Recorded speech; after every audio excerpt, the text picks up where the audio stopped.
Parce que Dieu est l'architecte de notre vie. Et en venant sur terre, Dieu nous donne des missions, mais il nous donne aussi des commandements pour stabiliser et rendre solide notre vie, afin que nous puissions résister aux intempéries, aux tempêtes, aux turpitudes de la vie. Chers frères et sœurs, toute société, quelle qu'elle soit, a toujours un cadre. Toute société, quelle qu'elle soit, a toujours des lois qui régissent l'ensemble des personnes qui y vivent. Et Dieu nous a donné aussi des commandements pour que cela puisse constituer le roc de notre salut. Comme cela est écrit dans le livre de 1 Samuel 2, au verset 31. Dieu est le guide parfait. Donc, si nous obéissons au commandement de Dieu, nous aurons l'assurance de ne pas nous égarer ici-bas. Parce que Dieu nous voit en profondeur. Aucune de nos pensées, même les plus secrètes, ne lui échappe. Les commandements de Dieu, chers frères et sœurs, constituent une lampe qui éclaire notre sentier ici-bas, afin que nous puissions marcher dans la voie du Seigneur. Ici-bas, notre vie a un début et une fin. Nous venons au monde par la naissance et nous y partons par la mort, qui constitue une porte qui nous fait passer de l'autre côté. Comme le disait Papa Kisolokele, mes chers enfants, Kimbanguistes, respectez les commandements de Dieu pour que nous puissions nous voir de l'autre côté.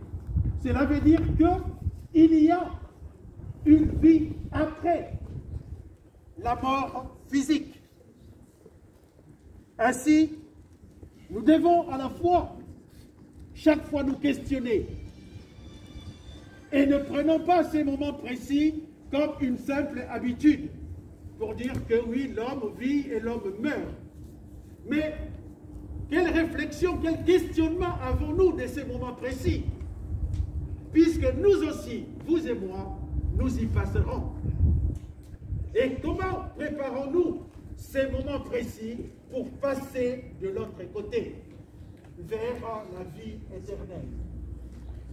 C'est ainsi que nous avons lu, chers frères et sœurs, dans l'épître, nous avons lu dans l'évangile de Jean. Cette parole que nous venons de lire dans l'évangile de Jean, c'est la parole de Jésus-Christ. Il avait prononcé dans le contexte de la mort de Lazare. La résurrection de Lazare. Cette preuve a été donnée avant même la mort et la résurrection de Jésus-Christ. Nous le savons tous que Lazare était malade. Ses sœurs Marthe et Marie ont demandé à Jésus de venir. Le temps de faire le voyage à Béthanie, cela faisait 4 jours que Lazare était mort. Quand Jésus est arrivé, Marthe a exprimé toute sa peine en disant à Jésus, Seigneur, si tu avais été ici, mon frère ne serait pas mort. Maintenant que Lazare est mort, c'est trop tard. Pensait-elle que Jésus ne pouvait plus rien faire? Chers frères et sœurs, Jésus a toute la puissance en tant que Fils de Dieu. Et il a donné une parole d'espérance à Marthe en lui disant, ton frère ressuscitera. Marthe lui répond, je sais qu'il ressuscitera à la résurrection de Jésus. Jésus, voyant Marthe et Marie pleurer, fut profondément attristé. Il a demandé qu'elle en retire la pierre. Et on lui répondra, pourquoi ôter la pierre? Ça fait 4 jours que Lazare est mort. Et Jésus a demandé qu'on puisse ôter la pierre. Et il a d'abord invoqué invoqué et remercié son Père, et d'une voix puissante et pleine d'autorité, il a demandé à Lazare de sortir. Et Lazare est sorti de sa tombe.